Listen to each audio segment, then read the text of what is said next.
When and where was the first time you two met? First time. Would be the show, and it's a funny story. It was Maple Leaf Gardens in Toronto, so it was going to be my first Hockey Night in Canada appearance. Dave Hodge was still an iconic broadcaster, but he was in Vancouver. This was going to be October 10, 1986. So I'd done a couple of seasons of hockey out in Calgary for the Flames, but now I'm up to CBC's Hockey Night in Canada. And I walk into Maple Leaf Gardens at about 2 p.m, and I had to pre-tape a couple of things, and I was just a deer in headlights trip. I was so scared. And finally, around 6 p.m, you hear the commotion. It's Don Cherry arriving at Maple Leaf Gardens, and the fans are funneling through all the hallways, trying to get at him. And, you can hear in the distance, "Oh, how you doing? Oh, yeah, good to see you," and all this stuff. And the thumbs are up and the photos are going. And I'm just kind of in this studio waiting for him to walk in to meet me. And he comes barreling into the studio and he says, "Ron boy," he says, "you're from Calgary, eh?"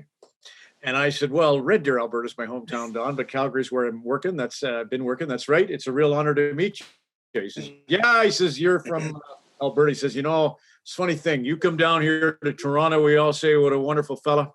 I go out there to Calgary and tell them I'm Toronto. They call me a jerk. Did you know that?" Right? It's the first time I've met him.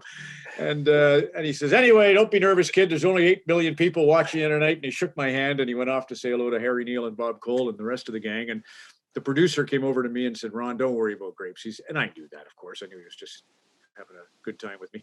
But that's when I met him. And I did the first Coach's Corner with him that night. Again, like a deer in headlights, could barely breathe, heart coming out of my ribcage. And I remember the producers had said, "Ron, you have this tear that keeps running." It's like when you interview guests, your eyes are up and down the guest, and it's just irritating. Can you somehow get your eye contact and hold it? And Trip, if you start to think about yourself on TV, you're dead.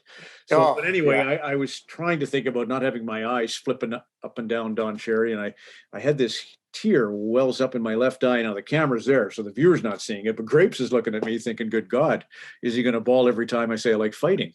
And he went the whole thing. He kind of covered for me, and that was when I met. And then later on that year, Dave Hodge has this famous falling out with the Canadian Broadcasting Corporation, so that I inherit the number one sort of role as a host. But that night, I remember we all repaired to the Weston Harbor Castle, it was called at the time. And there was a bar there, and I was sitting next to Harry Neal, and Grapes came by just for a quick beer to, see that Dave Hodge was okay, and then he went home to Mississauga.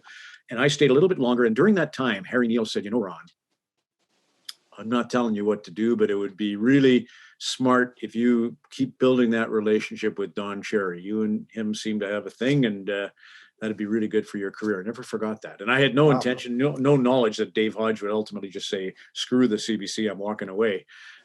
But I do distinctly remember Harry having that little advice. And then for a good decade and a half to 2 decades, it was the four of us, Bob Cole, Harry Neal, Don Cherry, and me, flitting around as sort of what they would call an A team, but that's a bit pretentious.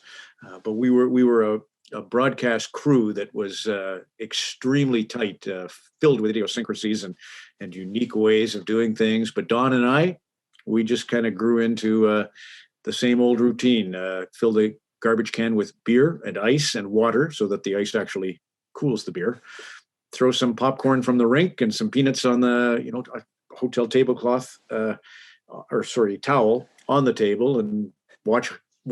At the end, all we did was watch Fox News, much to my chagrin. But anyway, it was funny to see Grapes love Trump, and he would just be dissecting everything that Donald Trump was doing, and then he'd go the same thing the next night.